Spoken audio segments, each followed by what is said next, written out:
Não chuta não, Rony. Chuta sim, Rony. Roda a vinheta e bora falar de Galo.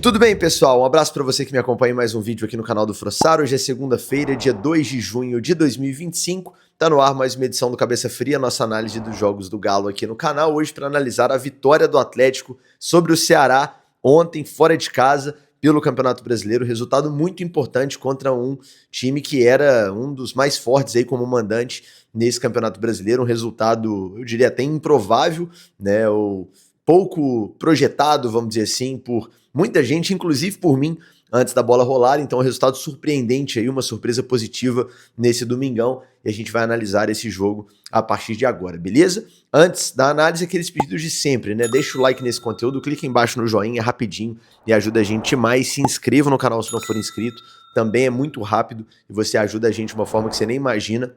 Clique no botão hypar caso apareça para você aí, porque é outra grande ajuda que você pode dar pra gente. E considere se tornar sócio do canal, é só clicar no botão seja membro ou no link que está na descrição, combinado? Gente, eu tô trajado aqui de Galosofia, né? Essa camisa maravilhosa aqui da Galosofia, a mesma camisa que eu usei na live no Portão 13 ontem aqui no canal, porque o cômico, né? Não posso falar o segundo nome dele, né? Mas o cômico, que é um dos sócios do canal, ele falou, eu nem conferi pra ser sincero, mas ele disse que todas as lives que eu usei a camisa da Galosofia, o Atlético ganhou, né? As lives de jogo, então eu resolvi testar a sorte da camisa ontem, deu bom, ganhamos de novo, um jogo até improvável de ganhar, então aparentemente ela tá com a sorte mesmo e nem tirei ela pra gravar, mas só pra deixar claro, né, bastidores aí dessa gravação e até a explicação de por que o vídeo saiu tão mais cedo hoje, né? Você que tá acostumado a ver o Cabeça Fria saindo só à tarde, inclusive muita gente me cobra pra publicar o vídeo mais cedo, publicar o vídeo pela manhã, vou explicar por que hoje foi diferente. Eu tô gravando esse vídeo ainda no domingo, você tá assistindo na segunda-feira,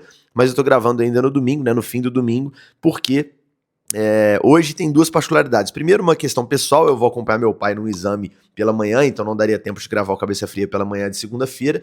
E segundo, que hoje tem a live aqui no canal, a partir de 11 da manhã, para acompanhar os sorteios, né, no plural, porque tem o sorteio da Sul-Americana a partir de meio-dia. Quem viu o Folhinha do Galo de junho já está muito bem informado sobre tudo isso. Se você não viu, vai lá assistir, porque é bem legal esse conteúdo também que a gente estreou no mês passado, né? Então tem o sorteio da Sul-Americana meio-dia e o sorteio da Copa do Brasil às 3h30 da tarde. Então a gente vai abrir live 11 da manhã, então para não ficar ali muito próximo o horário do Cabeça Fria e da live, né, ou pra gente não publicar o Cabeça Fria só à noite, porque a live vai começar às 11 e vai até umas pelo menos 4h30, 5 da tarde aí, a gente resolveu publicar o Cabeça Fria bem cedinho, então esse vídeo foi publicado 5 horas da manhã, quem gosta de Cabeça Fria cedo, dessa vez não tem nada pra reclamar, né, mas agora sim, vambora pra análise, né. Esse conteúdo, como todos os outros aqui do canal, gente, é um oferecimento de kto.bet.br, a melhor casa de apostas do Brasil, onde tem as melhores promoções, as melhores odds. A gente lembra que é proibido para menores de 18 anos e que é para você jogar com responsabilidade, tá? Pra se divertir. Esse mês, por exemplo, tô só errando.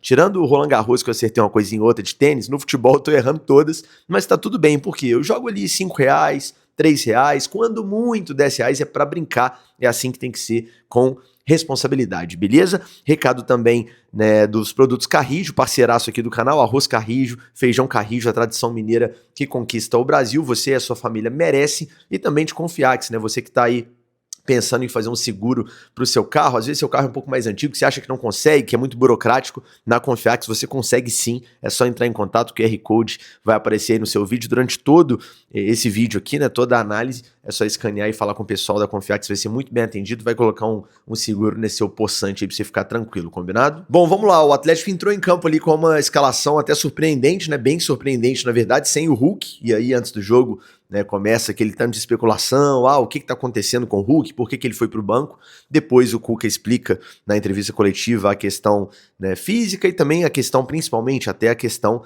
de ter uma carta na manga ali pro segundo tempo, né, ele fala, será que se eu tivesse começado com o Hulk no início do jogo a gente teria ganhado, será que entrando com ele no segundo tempo não foi ali um diferencial, a gente vai chegar lá nessa parte da análise, né, já falamos de segundo tempo, mas assim, o Atlético foi a campo também com uma escalação um pouco mais, né, defensiva e dá pra entender, tá? Eu entendi bem claramente assim, a ideia do Cuca. Vamos escalar o time, né? A gente gosta de falar os 11 aqui nesse início de análise. Everson no gol, Natanael na direita, 3 zagueiros, Lianco, Alonso e Vitor Hugo, ou melhor, Vitor Hugo e Alonso, por quê? Porque o Alonso sem bola era um lateral esquerdo, né, e o Vitor Hugo zagueiro ali pela esquerda na formação inicial. Aí você tinha no meio campo o Patrick com o Alan Franco, com o Scarpa e o Igor Gomes, e o Rubens, mais o Rony solto na frente, né? Acho que não esqueci de ninguém. Então, assim, muita gente ali na hora que saiu a escalação ficou naquela dúvida. Pô, isso aí vai ser um 3-5-2, ele vai fazer 3 zagueiros mesmo, com Rubens e Natanael de alas o tempo inteiro, né? Com 2 atacantes, de repente o Scarpa encostando um pouco mais no Hulk. O que ele vai fazer? Na prática, foi um 3-6-1 na construção, né? Então você tinha os 3 zagueiros ali, o Lianco, o Alonso e o Vitor Hugo, ou melhor, o Lianco, o Vitor Hugo e o Alonso, para falar na ordem certinha. Você tinha, assim, o Rubens e o Natanael como alas, 2 volantes, Patrick e Alan Franco, 2 meias, Scarpa e Igor Gomes, e o Rony sobrando na frente. Então, com bola, a ideia de construção era essa. E sem bola, era claramente um time que marcava com linha de 4 normal. Então, quando o Atlético não tinha a bola e se posicionava para marcar, o Alonso era lateral esquerdo, 100% lateral esquerdo, e isso na formação inicial do jogo, né? No segundo tempo, depois que sai o Vitor Hugo, ele muda o time, aí é o Rubens quem faz essa função ali de lateral esquerdo nessa linha de 4, porque o Alonso vira zagueiro.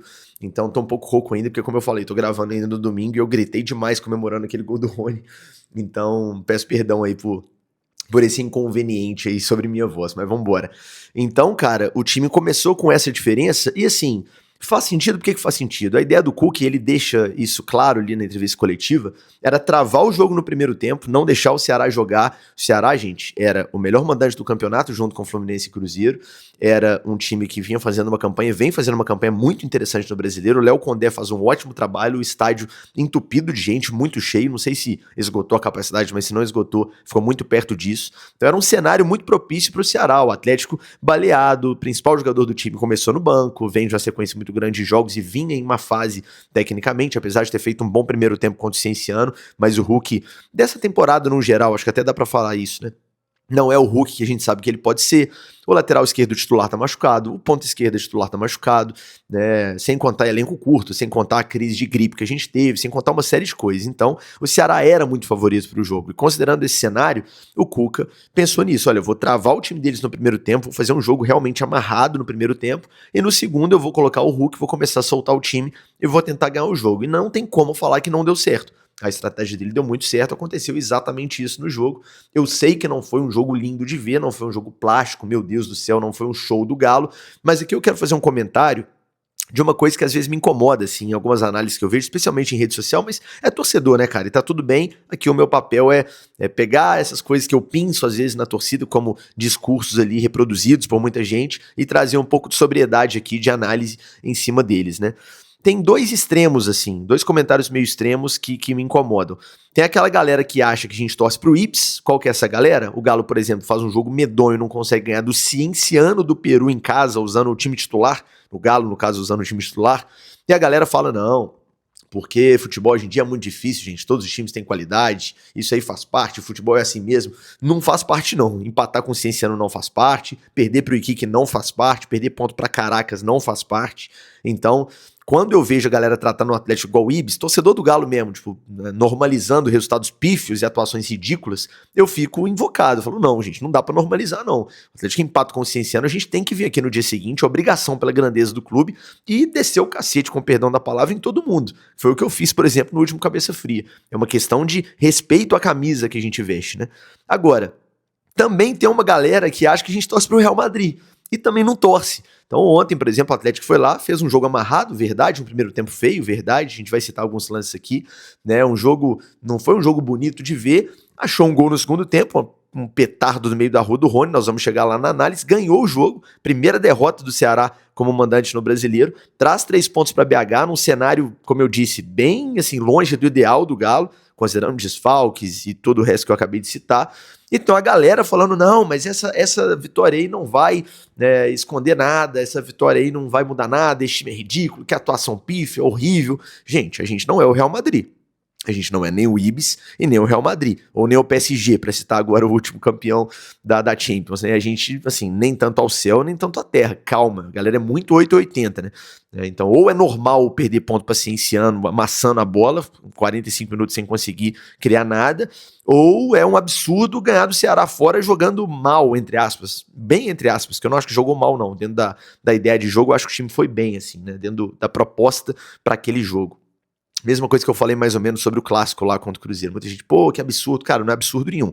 Você jogar entendendo o que o jogo vai te pedir, entendendo o cenário seu, do adversário, e jogar de uma forma mais defensiva aqui e ali, desde que não seja uma postura covarde durante toda a temporada, eu super entendo. Então, assim, dentro do que foi a ideia de jogo, o Atlético não jogou mal.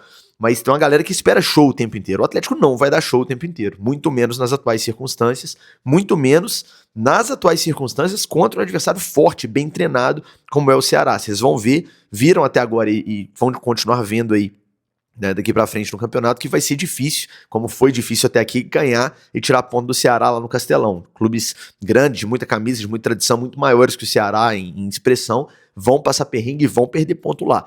Então é uma vitória sim para ser valorizada, e eu não compactuo com esse discurso de não, tem que continuar, né, falando que foi péssimo jogo, porque é inaceitável. Não, eu esperava até menos. Eu achei o Galo entregando ontem um desempenho e um resultado dentro do contexto do jogo acima da minha expectativa. Então hoje, obviamente, vai ser uma análise, como tem sido até aqui, muito mais elogiosa do que crítica, porque eu acho que a gente tem que ter razoabilidade até pra gente manter a nossa credibilidade, né? Se eu assumo esse personagem de dar porrada o tempo inteiro e nada prece, se ganhou, se perdeu tá ruim, se ganhou tá ruim também, que todo mundo só jogador bagre, todo mundo é lixo, igual a galera gosta de seguir por esse lado, eu perco a credibilidade na hora da crítica, né? Porque aí quando eu vou criticar, a pessoa que me vê batendo o tempo inteiro vai olhar e falar, esse cara aí, tudo pra ele tá ruim também, nada serve, e não é assim, né? Quando joga bem, quando tem uma proposta de jogo que faz sentido com o contexto, executa bem, consegue um bom resultado, é claro que a gente vai elogiar, que é o que a gente tá fazendo aqui agora. E é o que eu sempre digo, tudo que eu quero é elogiar sempre, né? Eu adoraria ter 38 edições do Cabeça Fria aí no Brasileiro ao longo do ano, só elogiando. Todo mundo foi bem, todo mundo joga muito, significa que de fato as coisas vão estar indo bem. Quando vai mal, a gente tem que criticar. Quando vai bem, a gente tem que elogiar, e é o que a gente está fazendo aqui nessa análise da excelente vitória contra o Ceará no Castelão. Pra gente citar aqui alguns lances, né? Se você pegar o vídeo de melhores momentos desse jogo lá do Globo Esporte, lá do GE, no YouTube, aqui no YouTube, né? É curioso, porque o primeiro tempo no vídeo de melhores momentos, ele tem menos de um minuto. Acho que são 40 segundos, 50 segundos, um negócio assim. Porque tem dois lances no primeiro tempo, assim, de destaque, né? Dois lances de verdadeiro perigo, assim. Um para cada lado. Tem um escanteio a favor do Galo com 2 minutos do primeiro tempo, que o Scarpa bate fechadinho ali no primeiro pau. E o Rubens aparece para tentar cabecear, a bola desvia no Marlon, zagueiro do Ceará, e sai para a linha de fundo, em outro escanteio. Né, talvez se o Marlon não tivesse ali, a gente faria esse gol, que é uma jogadinha já manjada, mas difícil de marcar assim, porque, né, a defesa adversária tem que cuidar de muita coisa. Então se os caras não molham, aparece alguém naquele primeiro pau ali e faz o gol. Nem precisa ser um jogador tão alto, porque essa bola no primeiro pau ela não passa por ninguém, né? Não tem nenhum zagueiro que tá na trajetória da bola, então pode ser até um cara baixo, se ele estiver atento ali ele faz o gol. Então quase a gente faz um gol ali, e depois de fato tem uma chance claríssima deles, numa jogada de cabeça, que o Everson, como a gente sempre fala, e ele sempre fala, a gente gosta de brincar com isso, dá a parcela de contribuição dele. Aliás, o Everson fez 2 grandes defesas, uma no primeiro tempo e uma no segundo tempo, já no final a gente vai chegar lá.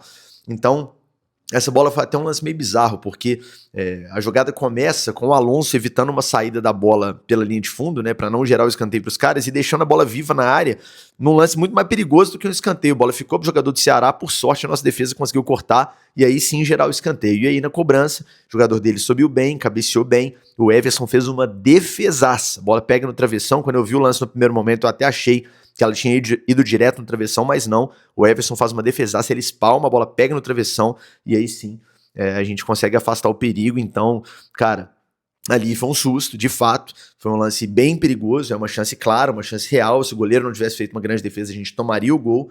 acontece, faz parte, né? Você não consegue sempre também, né, ir jogar na casa do adversário bem treinado, mais descansado. O Ceará teve todos os dias aí, 10 dias, 11 dias para treinar, enquanto o Galo estava mobilizando para jogar aquela partida que acabou sendo uma partida muito ruim, né, mas jogou, desgastou emocionalmente, desgastou fisicamente, enfim, contra o Cienciano. O Ceará tranquilo, quietinho, treinando. Então o Ceará estava muito mais inteiro, você vai jogando contra o Ceará no Castelão, naturalmente sofrer uma chance ou outra de gol. E aí seu zagueiro tem que estar inspirado, seu goleiro tem que estar inspirado, foi o que aconteceu, mas foi só essa. O primeiro tempo, como eu repito, teve 2 lances ali de real perigo. Um pro Atlético, primeiro pau, Rubens tentou, o zagueiro deles conseguiu tirar, e um pro Ceará, o Everson fez uma defesaça mantendo 0-0 no placar. Antes de falar do segundo tempo, né, só mencionar que aquele lance lá da solada ali, né, da trava de chuteira do jogador do Ceará no rosto do Rony, pra mim é lance pra vermelho.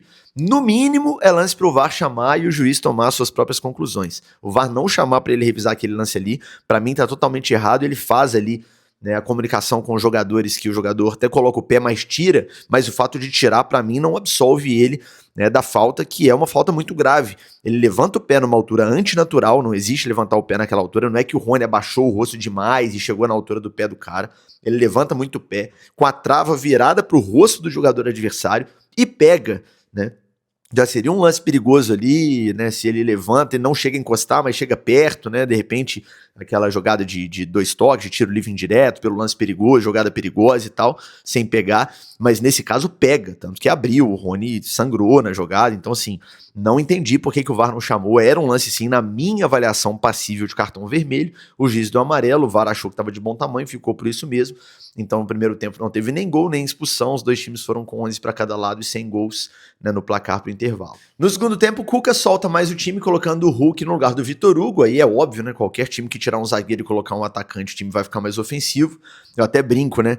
Obviamente não vou citar nomes, pelo amor de Deus, mas eu brinco que é uma coisa que me incomoda, assim, como consumidor de futebol e também como jornalista, né? Alguém que trabalha com isso aí há 10 anos, cobrindo futebol, enfim. É quando um comentarista de um jogo fala o óbvio. Pra mim, se o cara tá falando o óbvio, ele não tem que falar, porque se é óbvio, enfim, né, não tem que ser dito por um comentarista especialista que tá ali pra engrandecer a transmissão, né?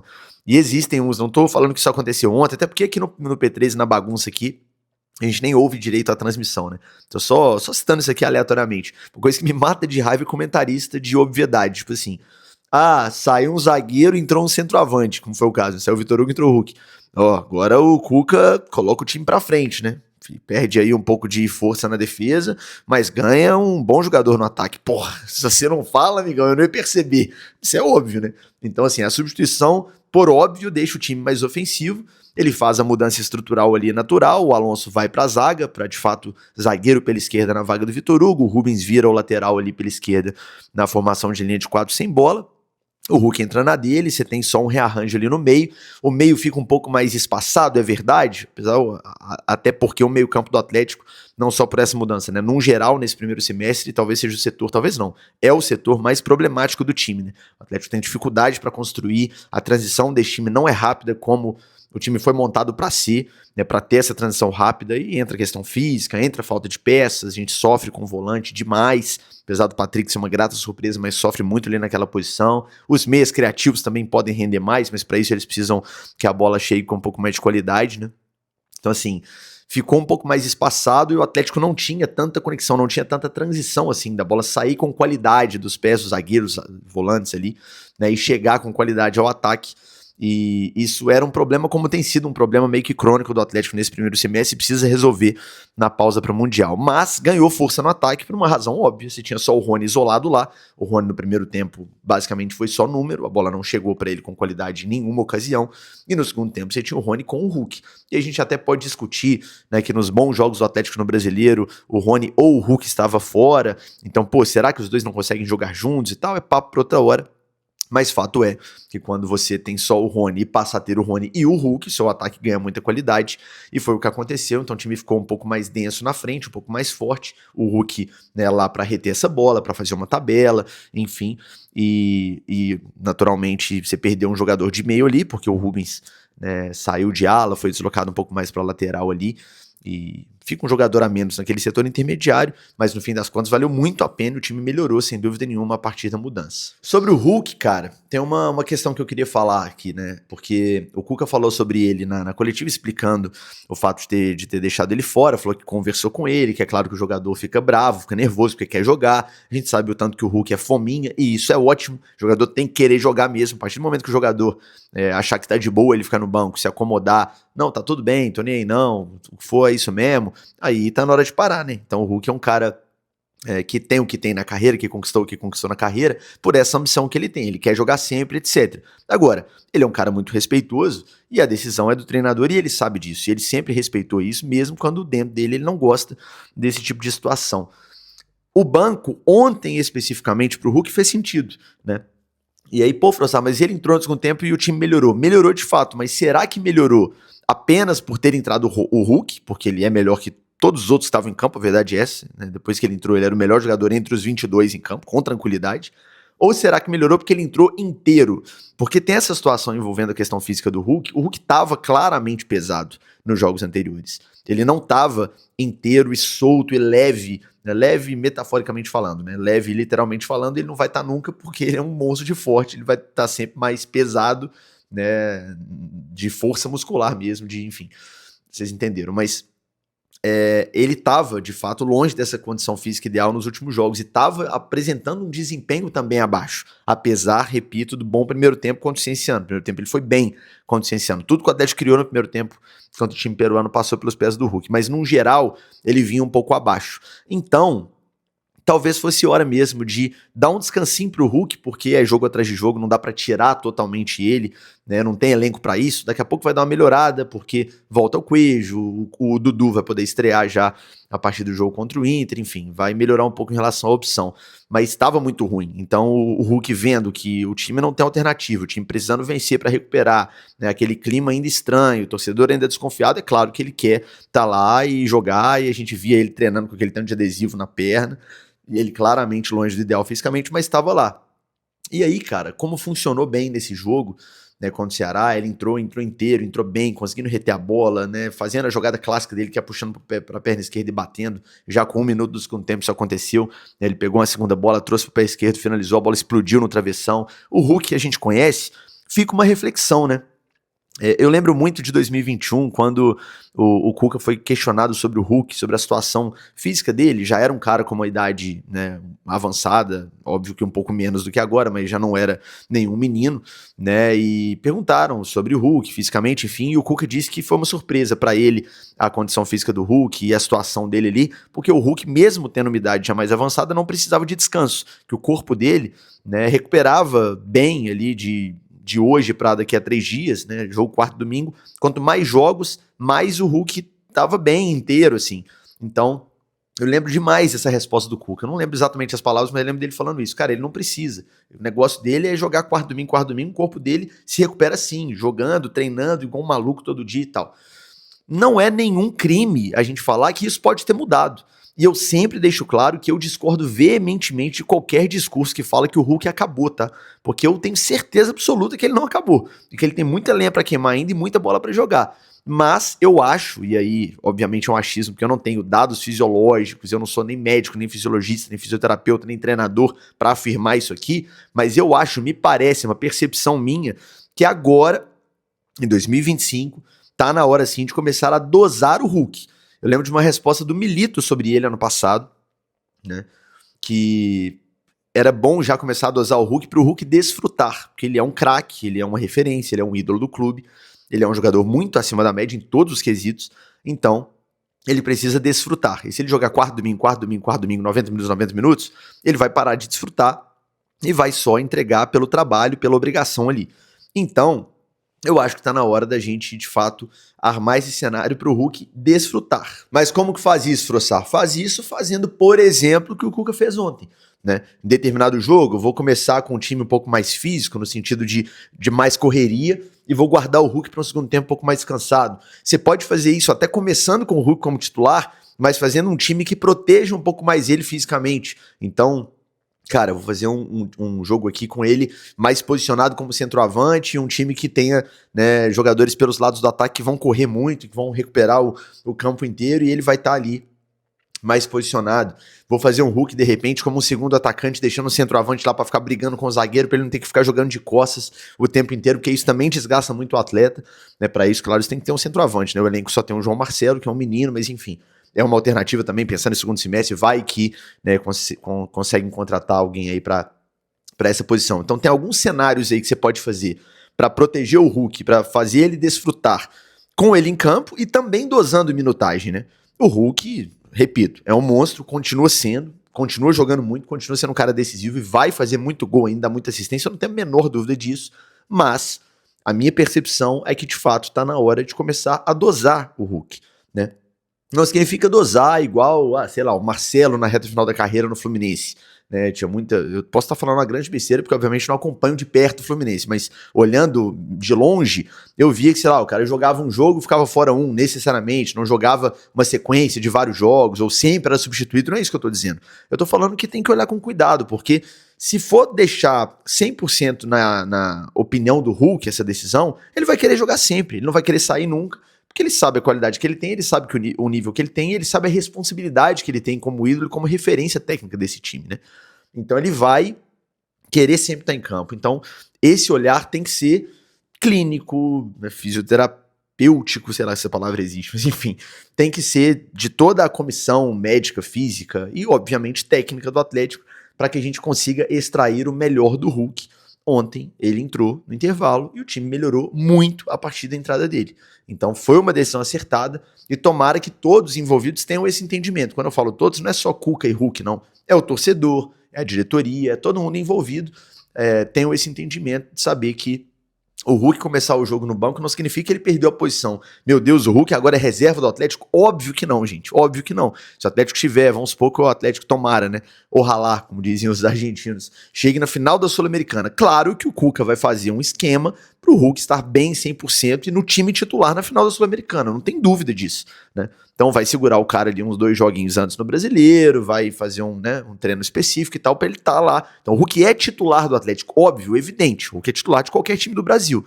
Só que talvez não dê mais para ele ser titular em todos os jogos por 90 minutos. Então ontem fez sentido e tomara que a gente consiga entender isso de uma forma não traumática, porque de fato é muito esquisito ver o Hulk no banco, né? Isso é óbvio. A gente vê o Hulk como um super-herói desde que ele chegou aqui em 2021, enfileirando gol, assistência, rasgando qualquer tipo de prognóstico em relação à idade, enfim, provando dia após dia que ele é quase que um super-herói de fato, né?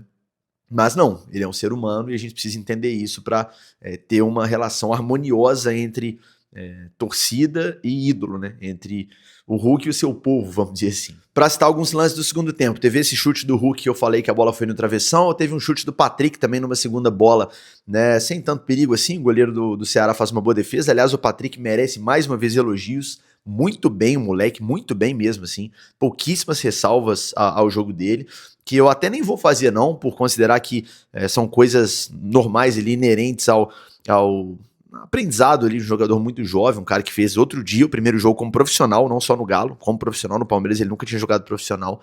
Então, cara, grata surpresa, hoje é titular do time, a verdade é essa. Tomara que o Atlético contrate bem na janela, nós vamos falar sobre essa expectativa pela janela aí no final desse vídeo, né?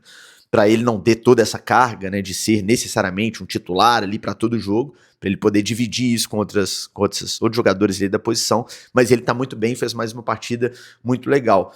E aí o Cuca começa a mexer, né, não só, né, a entrada do Hulk foi ainda no intervalo, né, já voltou com ele para o segundo tempo, mas começa a mexer também mais para frente, entra o Saravia, por exemplo, né, mudando um pouquinho ali a característica da lateral direita e obviamente colocando o jogador um pouco mais descansado, porque o Natanael vinha de uma sequência também, coloca o Júnior Santos, o time vai ganhando um pouco mais de elementos ofensivos. A ideia do jogo era muito clara, né? O Atlético, olha, travamos o jogo até aqui, esfriamos os caras, o clima, o estádio, agora vamos pra cima e tentar achar o nosso gol.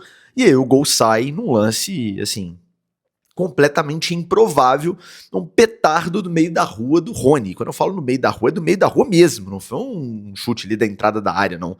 Foi um chute, sei lá, talvez na metade do caminho entre a área e o meio campo, né? Perto dali.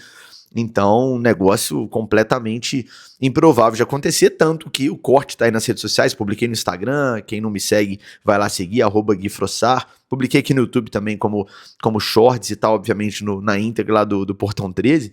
Cara, na hora que ele vai chutar, ele arma o chute umas 3 vezes, né? Ele arma o chute assim, aí dá aquela relutada, e arma o chute mais uma vez, avança mais um pouquinho com ela. Todo mundo aqui na arquibancada, e eu, obviamente, também. Não chuta não, Rony. O cara, acho que todo mundo também, acho que você que tá me assistindo aí, provavelmente teve essa mesma reação. O cara chuta do meio da rua, a bola entra no canto, um golaço, bola resvala na trave ainda antes de entrar.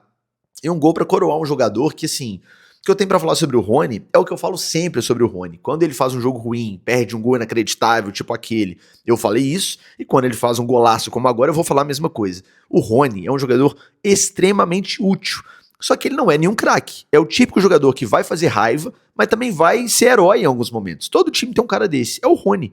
O Rony não é um craque, um gênio, meu Deus do céu, que jogador, mas ele é um cara extremamente voluntarioso, extremamente raçudo, deixa tudo em campo e sabe fazer gol, cara. Se ele não soubesse fazer gol, ele não tinha a quantidade de gols que ele já tem nessa temporada. Sabe perder também? Sabe perder também. Vai fazer raiva. Pode ter certeza que aquele ali não foi o único que ele perdeu, né, aquele contra o Corinthians, né, na defesa do Hugo Souza, é esse que eu tô me referindo. Não foi o único que ele perdeu, vai perder na temporada.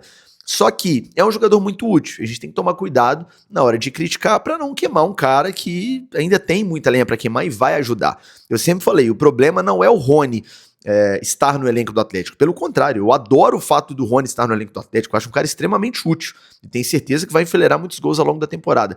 O problema é ele ser titular absoluto. Aí a gente respinga na questão do elenco. Eu já falei isso aqui umas 10 vezes ao longo da temporada e repito, depois de um golaço que ele fez.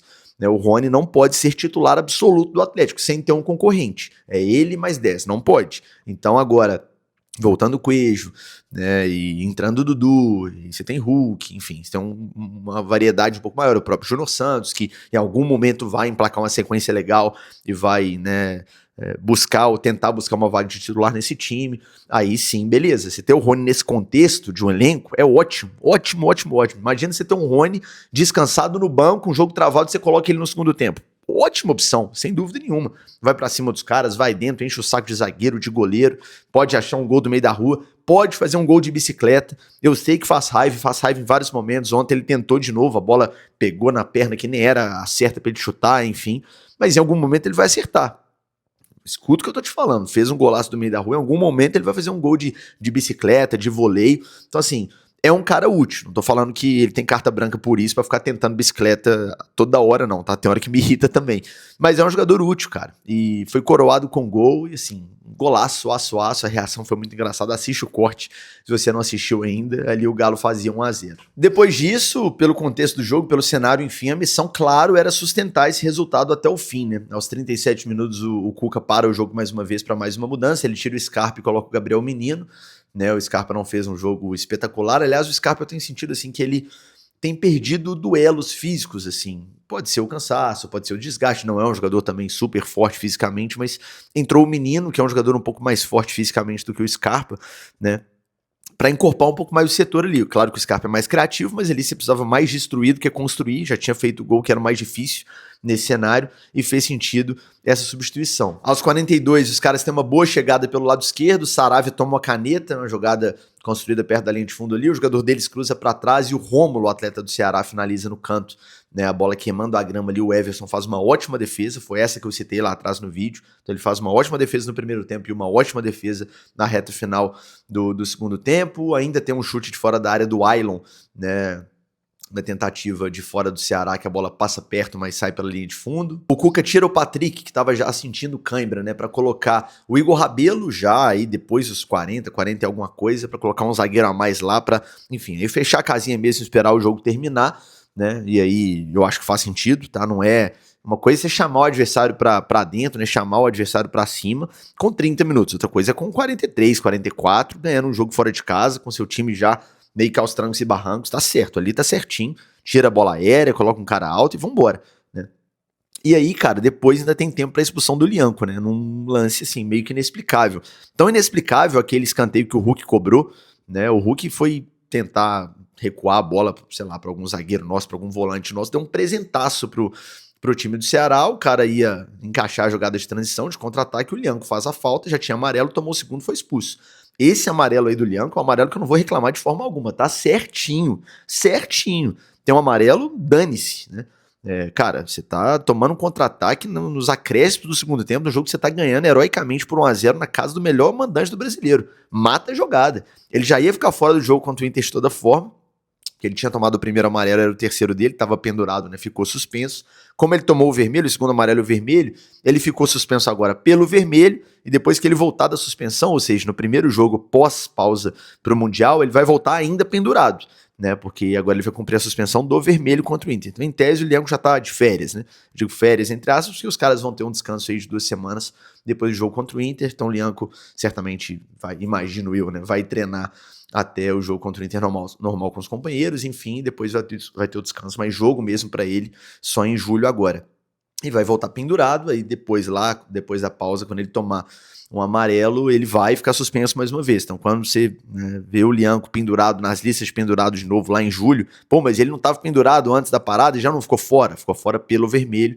Isso é importante a gente deixar claro aqui pelo regulamento, mas nesse caso certinho, cara. Foi tão bizonho assim aquele recuo do Hulk ali, que eu vi até teoria da conspiração no Twitter, gente falando, não, o Hulk fez de sacanagem, gente, pelo amor de Deus, com certeza absoluta não, isso aí eu cravo aqui pra vocês, foi só um vacilo mesmo, ele queria recuar a bola pra um volante, pra um zagueiro, foi uma péssima ideia, ele podia jogar curtinho, prender a bola no ataque, que é o melhor jeito de você ganhar tempo, mas assim, foi só uma ideia mal executada, pelo amor de Deus, isso aí não abro nem discussão sobre isso, tá?